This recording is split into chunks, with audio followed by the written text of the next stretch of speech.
JSPL will be in focus. Well, as per newspaper reports, government will stop work at 13 of coal blocks which came under the scanner at the time of Coalgate scam. Well, in that particular coal block, you also have Jindal Steel and Power's coal block where the work will be stopped. And also, as per some comments which came from CBI stating that Jindal Group misrepresented the facts with regard to coal allocation of the block. And well, it has also stated in its report that the Jharkhand government had favored the company for allocating the coal block. So keep an eye on this counter. Moving on, some of the companies like Tata Motors and Hero MotoCorp will be reacting to their June monthly sales number. Well, this time around the numbers for the entire auto space have not been good. If you look at Tata Motors number, they are down by about 18% on YOY basis. The monthly sales number for the month of June came in at about 52,708 units versus our expectation of about 55,000 units. And well, if you look at the domestic sales, they stood at about over 48,000 units,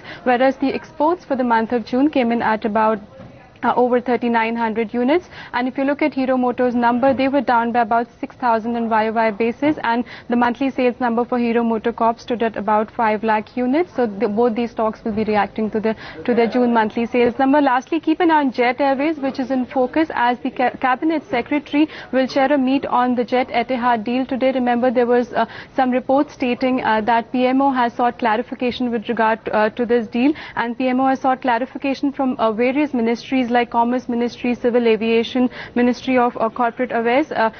Also, there was some clarity which is needed with regard to effective control and ownership. So, according to our sources, we are hearing that the Cabinet Secretary will be meeting in order to clarify all these concerns.